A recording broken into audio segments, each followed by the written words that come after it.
The Bookshelf with Ryan Tubridy is brought to you by Eason, Ireland's favourite bookseller. Eason have a rich heritage of bookselling since 1886. In fact, it's probably where you got your first ever book, or maybe your last one, and hopefully your next one after you listen to this episode of our podcast. And stay listening for our Ryan Recommends slot, my weekly recommendation, where I'll discuss a book I've read recently that I think you'll really enjoy too.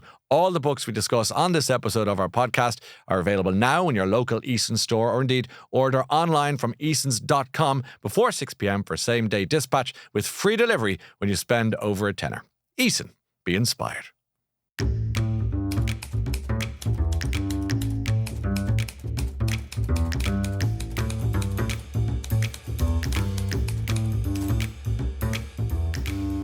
So welcome to The Bookshelf with me, Ryan Tubridy, and a guest whose life story we're going to turn the pages over through the prism of just 3 books. We've asked them to pluck from their very own bookshelf, not just any old books, of course. 3 books you'll know by now. 1, the childhood book, 2, the book that made them cry, and 3, the book that changed their life. And so to today's guest, one of the most successful Irish novelists of all time. No exaggeration to call her a phenomenon. She'll hate that, but it's true. A multi-million copy, internationally best-selling author of some of the most widely loved, genre-defying novels of the past 30 years. Rachel's Holiday, anybody out there, and Grown-Ups among the many of her brilliant books. But her most recent book, My Favourite Mistake, has hit the bookshelves to great excitement in recent times. It is as funny as it is heartwarming, bit like herself. What a pleasure to welcome to the bookshelf Marian Keyes. Hi, Marian. Hi, Ryan. Thank you for having me. You are a gift to people like me, you know that, because you seem to have not only a joie de vivre, but just an interest in talking. Were you always a chatterbox? And I say that as a compliment. Yeah, I wasn't. No, I Were you wasn't. not? No. Like as a child, I was very... I was kind of really couldn't figure other people out. Didn't know. I was really bad at social interaction. Yes. Yeah, it took me kind of until I got sober at the age of 30 to discover that actually I wasn't shy. I was just afraid. You know, so I am a chatterbox now, and I think I was always a kind of a repressed chatterbox. Yes. I'm seeing an arc there, because you were a shy child. I know what shy children are like. They're considered to be kind of downbeat or something, but not. They're just shy, which is very different. Yeah. Maybe introverted or what have you. Yeah. Then you get older, and then you hit the booze. Yeah. And you hit it hard, as you've talked about before, and you have a fake Marian. That's right. Chatterbox.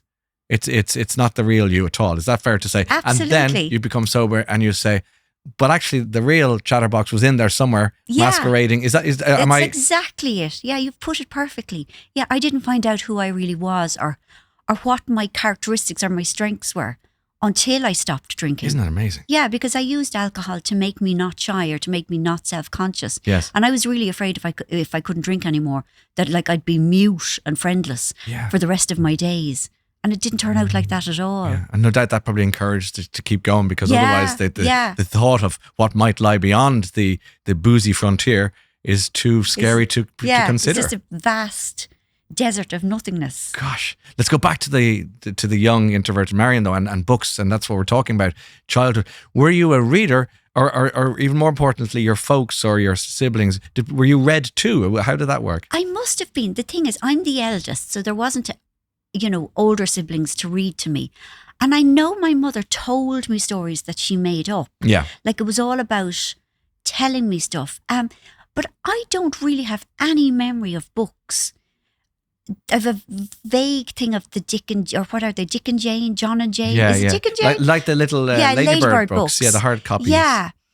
But it wasn't until I read my first Enid Blyton at the age of about 6 or 7. Yes. And like, it was like falling in love. Like I still remember, like my life went from black and white into Technicolor. Wow. Like it was huge for me because I'd found a way to kind of be at peace or to be comfortable. Like when I was reading, all the kind of the discomfort or the worry about how do I navigate this terrifying world, all of that went away. And it was my first addiction, reading, and it has always stayed as something that has been my friend. It's been my comfort. It's been my escape. It's been my wind down. Very benign mechanism. addiction. Completely. Yeah. Completely. Yeah. The most benign. Yes, I mean, of all. all I've got from it is wonderfulness. Can I ask you about that transition from Kansas to Oz when you picked up your first Enid Blyton book? What was the Kansas bit of it? Because you were so young. How could you have too much black and white or darkness, or what was happening there? I mean, I just Was remember. it just childhood? Yeah. Yeah. I mean, this was in the, I suppose, the late 60s, or not even, I suppose the late 60s. And I mean, I just remember, I lived in Cork at the time, and it just felt like the whole country was afraid. I mean, that was just me, probably, like I was oversensitive, and I kind of took on what I thought were other people's feelings. And I just felt the last thing you should do was get into trouble. Like to get into trouble, being late for school was a terrible thing, or, you know, doing anything to annoy the priest. There were so many rules. There were so many things of don't do that because Holy God is watching you. Or, you know, it just felt, and like it was such a narrow little life I lived. Like I went to school and I came home and I did my homework and I went to bed and I went to school. And, you know, I don't know. I don't know why I was so scared, but I was. Was it a happy house? It was. I mean, it was as much as anything could be in 1969 in a theocracy. And like both my parents, like they really did their best, but both of them, they came from not the middle class. And I think they felt slightly that they had infiltrated it and didn't really deserve to be there. So there was very much this feeling in the house that like, don't draw attention to yourself. Don't do anything that could kind of get us into trouble. Can I ask you a little bit about your folks? Give us a sense of them and where they were from or what they were doing. Yeah. Well, my dad came from Limerick and he was one of four, and he was very, very clever. And he got a scholarship to go to some fancy school, and he did really well, and he became an accountant. But again, I feel that he felt he was he'd got away with something that he shouldn't have. Now, this could be me ascribing these emotions. My mother, I'm more definite about it. She came from a small farm in Clare, and she was just this super bright, super clever, creative, witty, smart woman. And she went to Limerick and she worked in the civil service, and she loved the social life and she loved the crack, and she didn't want to get married. You know, like she's kind of admitted that. And because as soon as she got married, she had to stop working. You know, like that was the law. And like, you know, so she went from being very fun and, you know, out there and enjoying herself to being in a small semi-D with a child who was me. And like, she was lonely and she was bored. And that was hard, really hard for her. Sounds like you're describing a creature taken from the jungle and put in a zoo. Yeah. Like, I mean, that's beautifully put.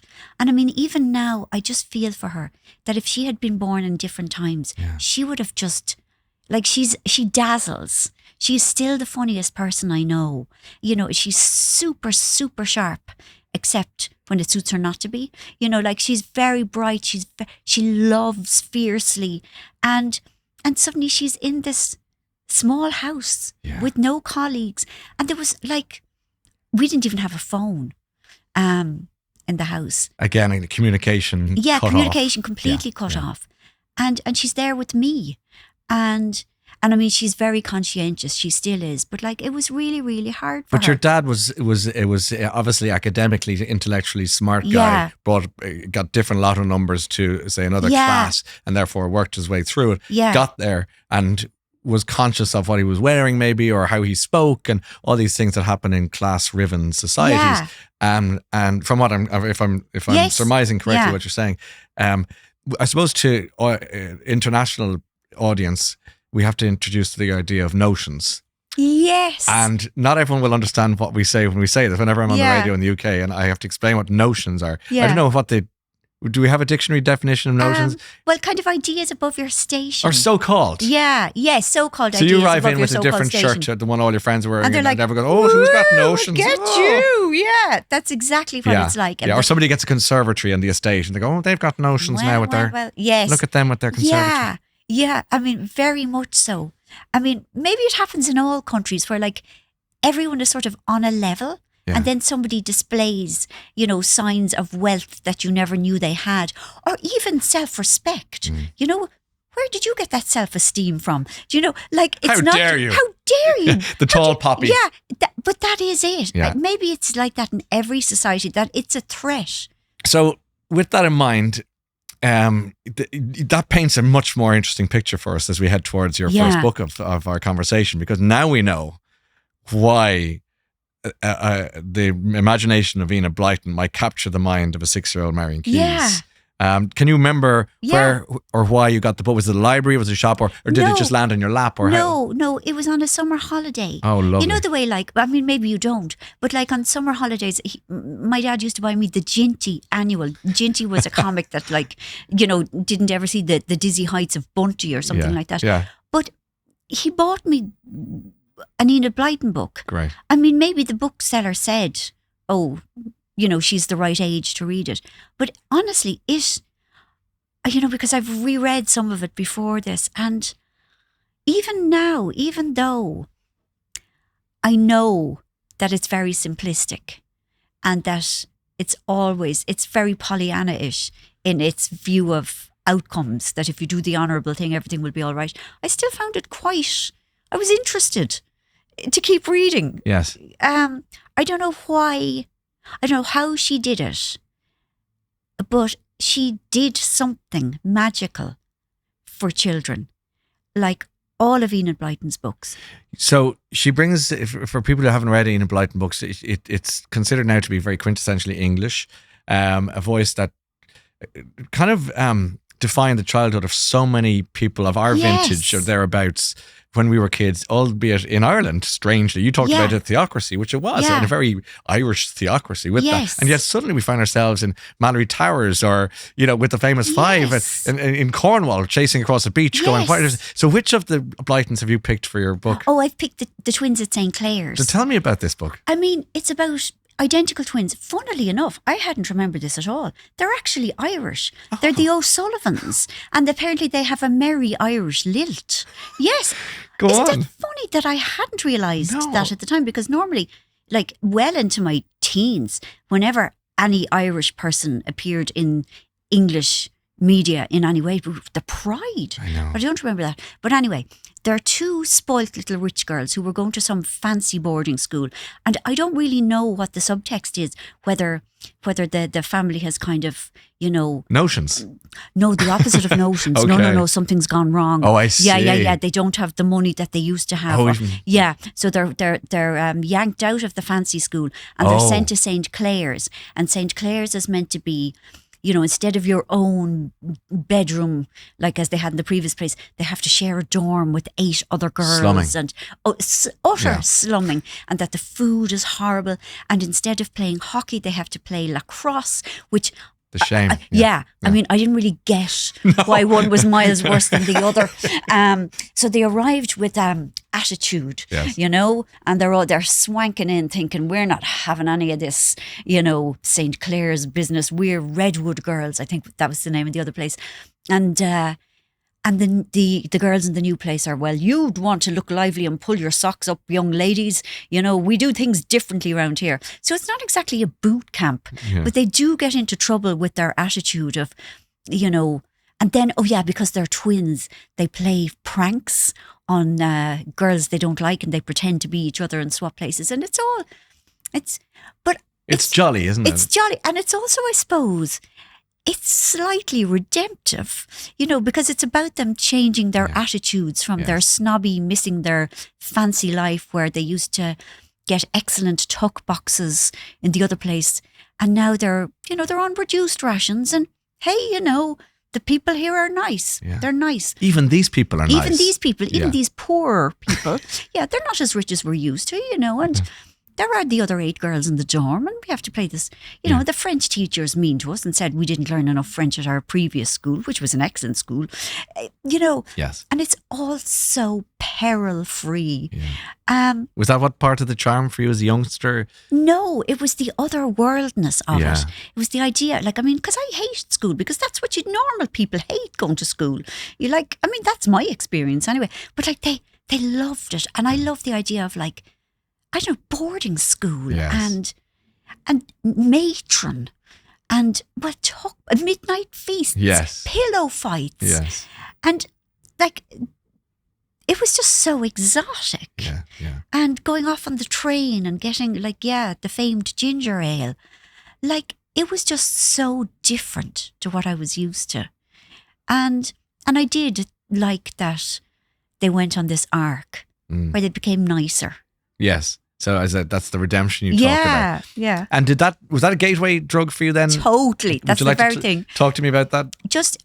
Where did you get going from there? Well, the library, other girls my age who read them, and like, it felt like, it was kind of part of a secret kind of club that if you met somebody who read Enid Blyton books, you were their friend forever.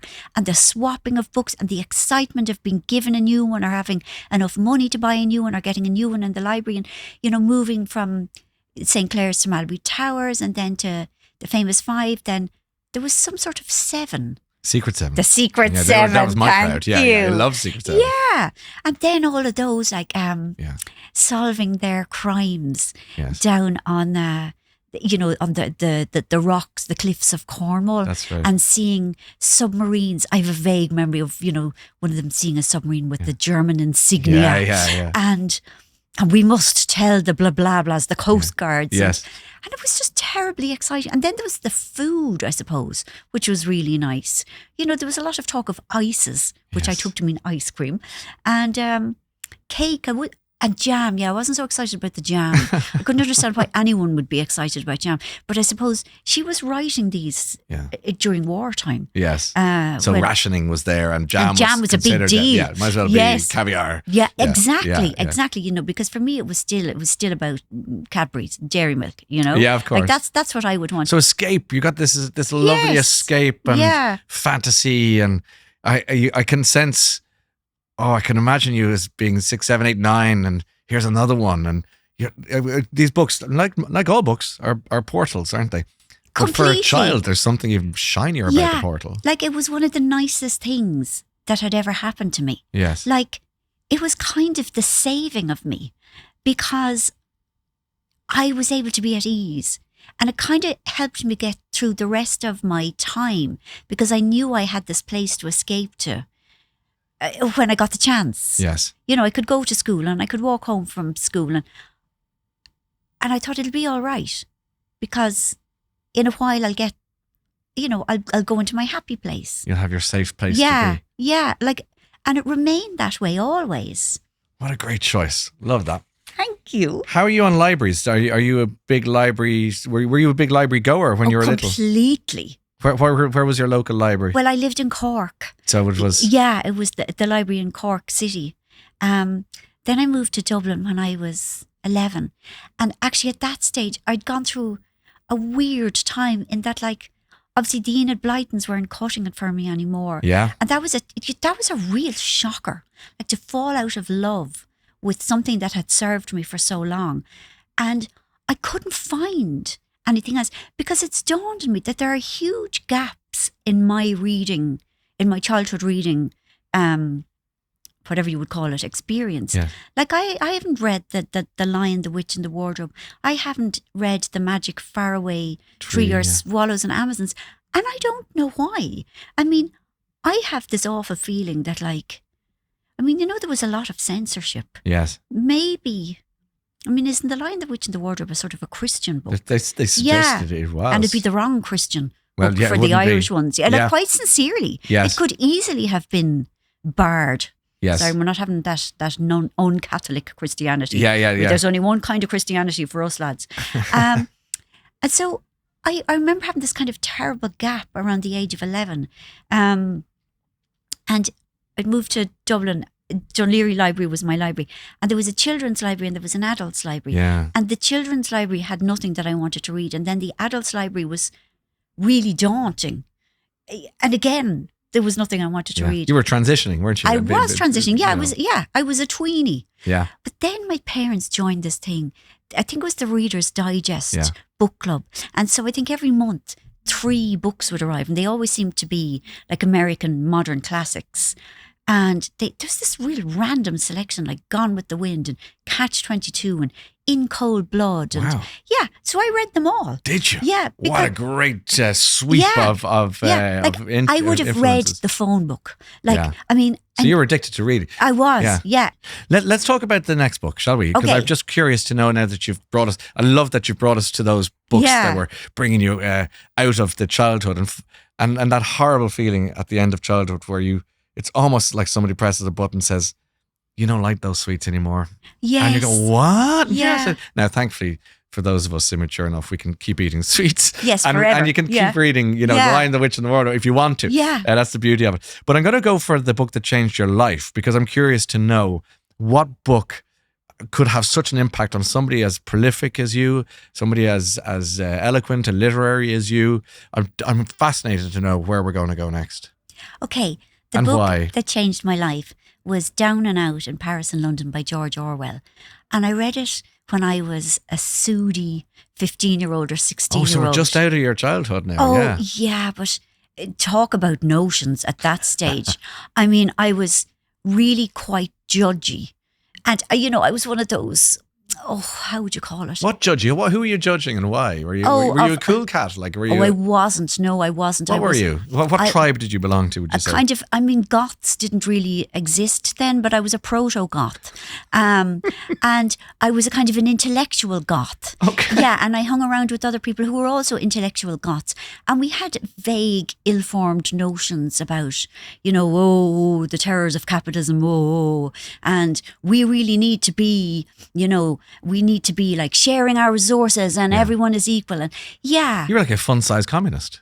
Well, yeah, I was. I love that. Thank you. A fun-sized communist. That's what I'm I guessing. love it. Yes, I was indeed a fun-sized communist. And so I read all of George Orwell's books. Yeah. And obviously 1984 is The big one. Yeah.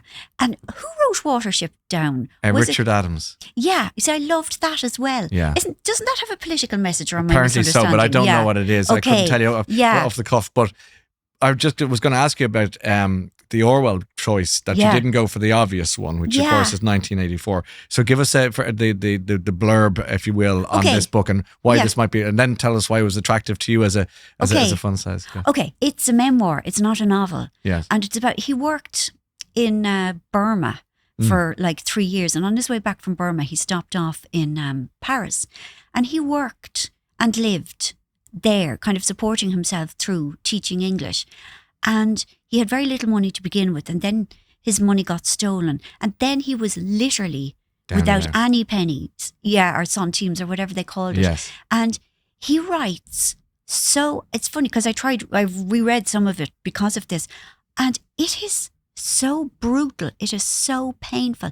It is so savage about the humiliation of being poor, the tedium of being poor, how absolutely dreadful it is being really, really, really hungry and not knowing when you'll get to eat, being without a community, being without a family, and being without a welfare state.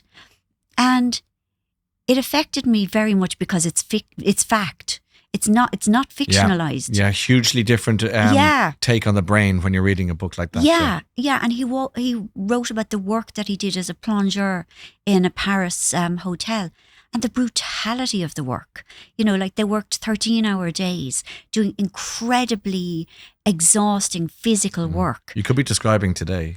But that is the awful thing, quite Ryan. grim, isn't it? Yeah, because when I read it when I was 15, and that was like 45 years ago. So I was kind of all starry-eyed by, it's so different now. Because here in the UK, they had the welfare state. Yeah. And I just thought how glorious it is that there's a safety net for those who are too unwell to work.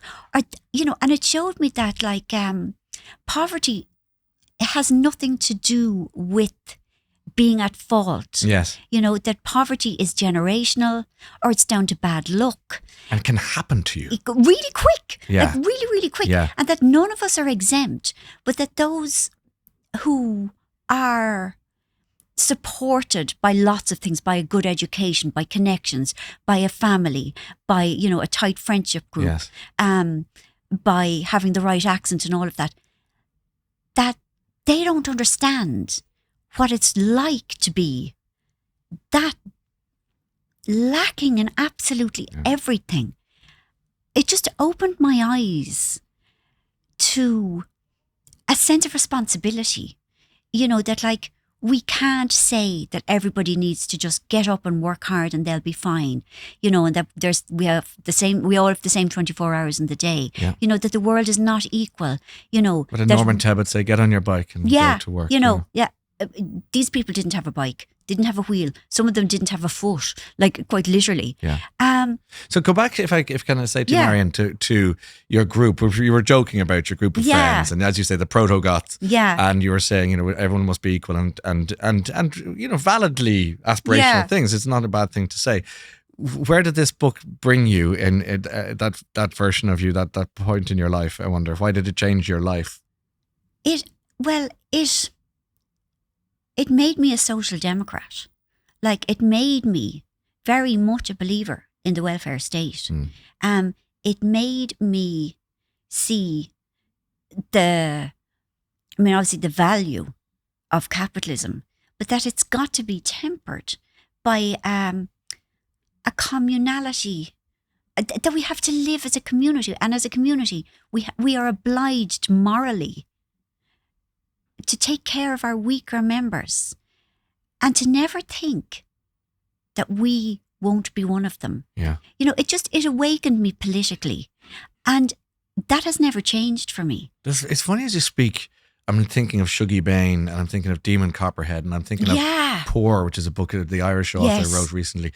And again, there's a huge interest in that. I mean, you go back to Hillbilly for good Elegy, reason. Although that turned out a bit weird with J.D. Vance now. But these books do provoke the well-heeled, quote unquote. But I don't know to what end. Yeah. I mean, did this change you to a social democrat? But which is lovely as a philosophy and intellectually. But can you do anything about poverty necessarily? Can you do anything about unfairness, inequality? What can one do? Well, I mean, what can you do? What can Marian Keyes do? Well, one on their own isn't enough. Sure. But I mean, I really, really feel incredibly sad about, I don't even know what to call it, the shift to the right across the world, where it's very much about like, what's mine is mine. The strong man is back. Yeah, yes. Weirdly. Yeah, no, it's horrific. Yeah. And I never thought that would happen. 100%. I honestly thought the world was going to get better and better, and that, we would take care of each other. And now it's all about like a small government, low taxation, and very much about individualization rather than a sense of collective responsibility. I mean, all I can do is keep voting for the left-leaning parties and hope. And hope, because like, I'm not a politician, and I would never want to be a politician, but all I can do is say, taking away, cutting the welfare state is not a good thing. Do you think that if more decision makers were to read George Orwell's book that you picked down and out in London, seriously, Paris and London? I mean, that really was my feeling when I was rereading it again. Like that, those who have never been hungry, they can't know what it's like. Yeah, but Orwell gives you a sense of it. Completely, it's visceral. Yeah, visceral. The hunger, the exhaustion, the tedium. Yeah. And like the waking up and being too weak to get out of bed, but knowing you have to, because you have to go and see if you can get some work. And Orwell, to go back to your book, was a journalist, wasn't he? And ultimately, he writes so well. And then, you think about the Down and Out book, and then 1984, which has so much of which has come true, weirdly. Yeah, well, I mean, he also wrote about totalitarianism. But like with writing about totalitarianism, he wasn't condemning socialism. What he was trying to do was say, look, communism is actually ruining socialism. Yeah. The version that he could see at the time in Russia. Let's go to the third book, which is, of course, the book that made you cry. And the question I like to ask our guests at this point really is about your ability, inability, or desire, or lack of to cry. Okay. Are you a crier? No, I'm not. And would you cry at a sad film? No. Would you cry at a sad news story? You see, I would. Would you cry? I would be. Would you cry at a funeral? No. And crikey, you're a tough nut. And would you cry? And then, but I find books seem to be the hardest one to get people to cry. Have you ever cried at a book? And if so, would you be a regular crier? I'm not a regular crier at all. Okay, so what makes you cry? I don't know. It's never anything broad, but something discreet and small. Yeah. No, I'm not a crier for lots of reasons. It doesn't mean that I don't feel the sorrow, because I do. But there's two reasons. One is I'm just a bit weird.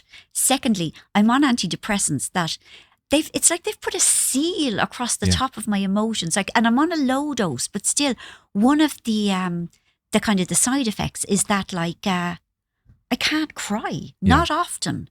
I often, you see, I don't read books where children are at peril. I can't read anything. I share that with you. Oh my God. I share that with you. A missing child, abducted child, a harmed child. A harmed child Anything. is the worst. Yeah.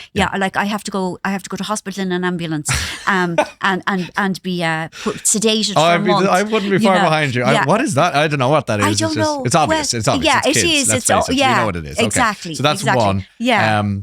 And do you think if you weren't on the medication that you would cry? I don't think so. I was never really a crier. The proto-goth wasn't a crier. No, the proto-goth was a kind of a little steamy, angry thing with sort of clouds of black smoke coming out of her ears and her head. Yeah. No, I wasn't a crier. I never was. That's fair enough. I mean, it's strange because I was trying to figure this out myself in terms of books that would make me cry. And I'm not really a crier in that sense, but I could watch It's a Wonderful Life every single Christmas. Yeah. And, a tear would trickle. Yeah. But now as I get older, I could watch The Muppet Christmas Carol and cry because it's tied up with emotion and nostalgia with my girls. And, so it's just a different type of tear, but I'm not a crier. Yeah, no.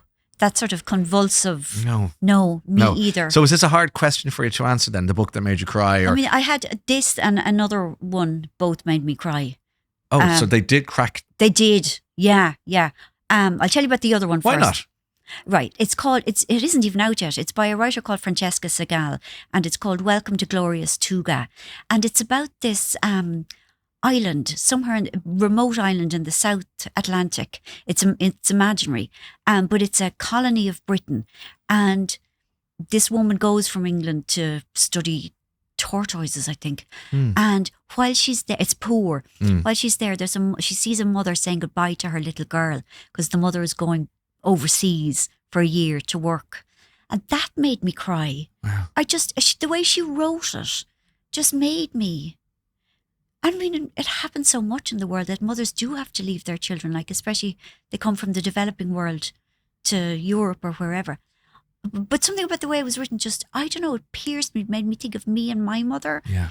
I think, I personalised it. How did you personalise what sounds like such a remote, geographical, and yet obviously a close emotional? Yeah. It must have been in the writing. It must have been in the writing it was. of it. It's a really lovely book. It just chimed with you. It's out in July. It's called Welcome to Glorious Tuga. Yeah. And I really, really loved it. How is your mum? My mother's fantastic. Can I ask you what age group she's 92. Wow. Yeah. And she good 92? No, she says it. I mean, every time I see her, she's just back from another visit to some sort of specialist or consultant. But she is sharp as a tack. Oh, they're brilliant. Reads all the time. Yeah. I was talking to her last night. I was telling her I was seeing you today. She has so many messages that she wants me to give you. Tell her I said hi. I will. Yeah. She's so funny. She has such a turn of phrase. She can be very, very cruel about people she doesn't like in the most entertaining way. There's never any badness in it, really, but she has no dithery.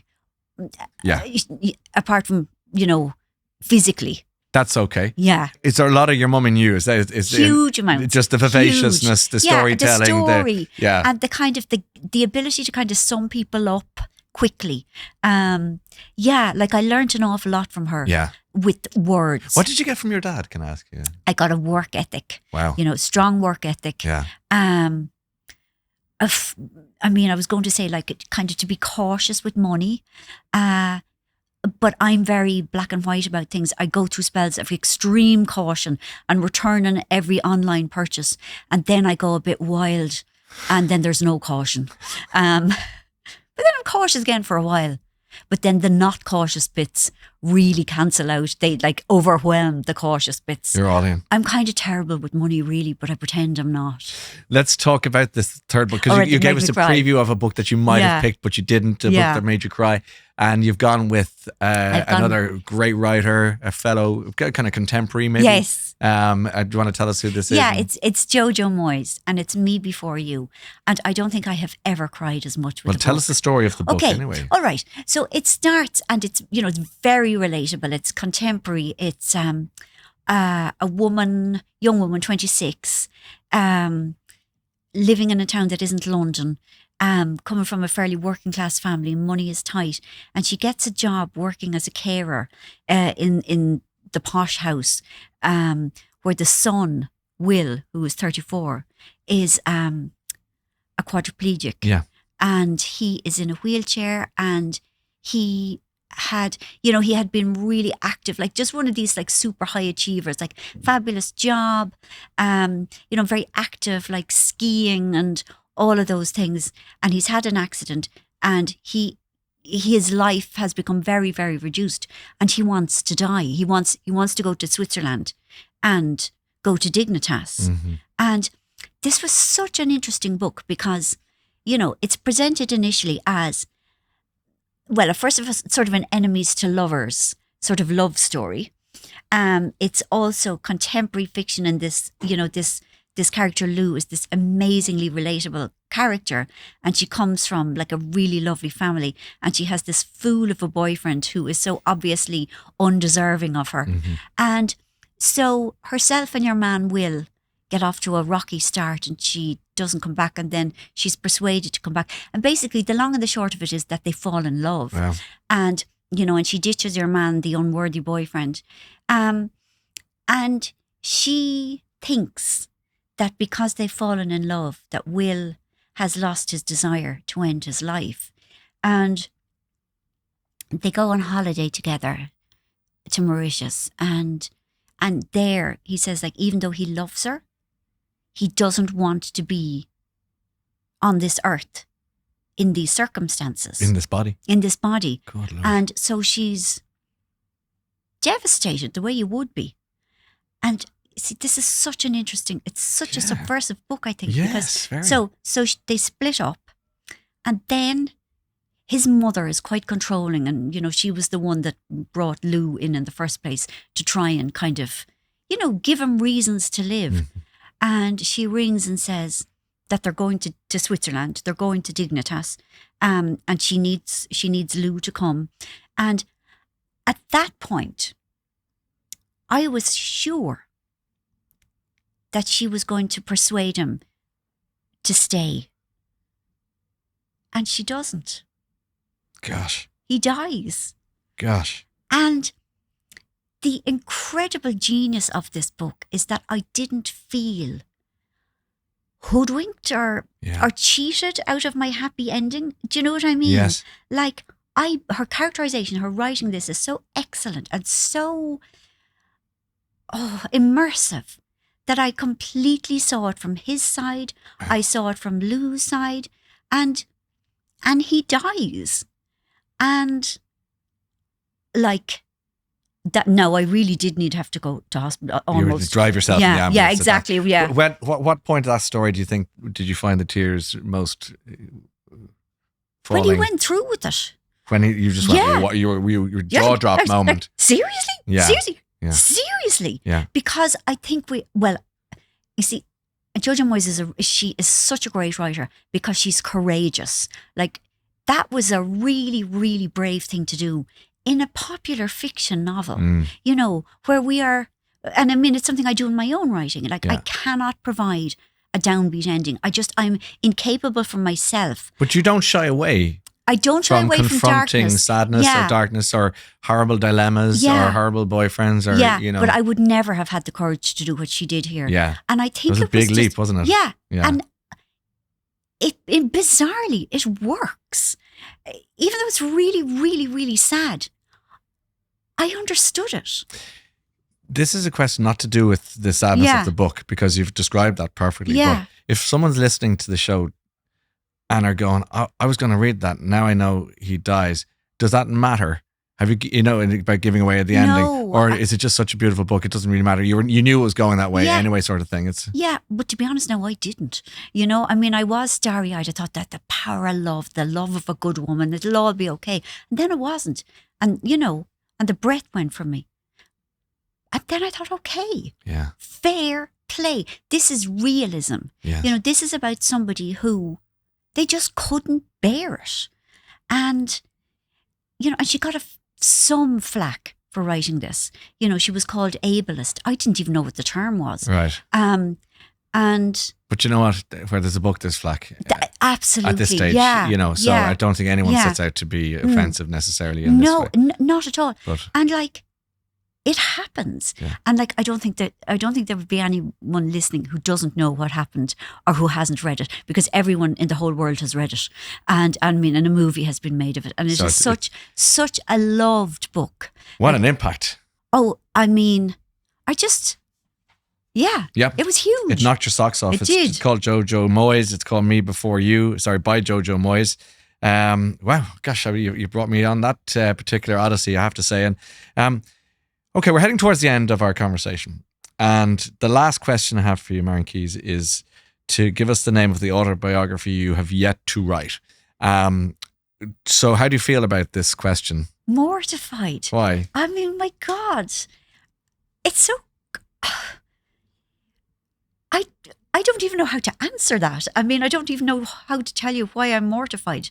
I just feel it's that notions thing again. Really? Do you worry about people saying, "Oh, now she's got an autobiography out. Who does she think she is?" Yeah. Okay. Because so sometimes people ask me who would play me in the story of my life, and like I always say Danny DeVito because we're the same height, we sort of look alike, you know, and everybody else would be saying, oh, Audrey Hepburn. Well, no. Come I mean, on. it wouldn't be Audrey Hepburn. But, you know, like, but other people would be saying Jennifer Lawrence or, you know, these gorgeous types. So you just beat them to the punch by saying Danny DeVito. Now, give me your best. Yeah, exactly. Yeah. Exactly. Yeah.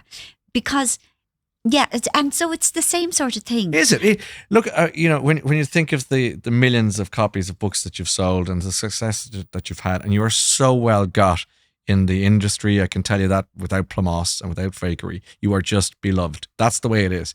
Now, you would think at this point you'd say, well, actually, the title I'd have is as follows. But yet here you are qualifying it. What would they say? It's almost like back to the beginning of our conversation, where the shy 6-year-old was saying, well, you know, it's a theocracy and it's a bit grey and I don't want to go into the school with everyone going, well, she's wearing a bright pink jumper, so there must be something wrong with her or something. She's got notice. So God, nothing's changed. Okay, so I'll tell you some of the titles I had. Yeah. Chancer. Again? Yeah, Grifter. But Grifter suggests you're stealing something from us, or you're... Oh, I suppose so. Yeah, maybe not. Chancer then. Chancer, okay, go on. One that actually did feel sort of appropriate was More Luck Than Judgment, because I've had so much luck. And another one was Lucky. I've been so lucky. Yeah, but the books didn't write themselves.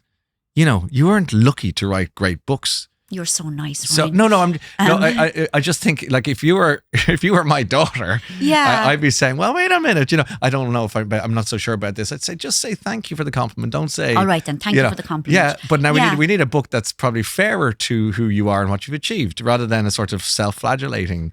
I mean, one that, like, No Boundaries is kind of a good one because I have none. That's probably more fair. And, like, you know, that I bring that to my books. Like, I'm very honest about the uncomfortable emotions, and it has kind of opened me to the world and the world to me. It has helped me in a better way, in a huge way, a hugely better way. Like, because I felt so alone and disconnected, and I don't feel like that now. I feel connected. Isn't it liberating to cut the shite? I don't know any other way to be. Well, let's take it for somebody who does. There's something nice about just shedding a bit of them. Yeah, I find it incredibly uncomfortable when I have to skirt around issues. Yeah. You know, I don't like hiding, or I don't like having to be diplomatic. Yeah. No, I really don't. You know, I don't like having to hide things. Yeah. Yeah, I'd just rather say it. And that's not always the right thing to do. But will you write it, the autobiography? no! Oh my God, no! Again, notions. I think, who on earth would be interested? And I just feel it would be one long whinge, although it wouldn't be, you know. But no, it'd be fascinating. And you tell it so well.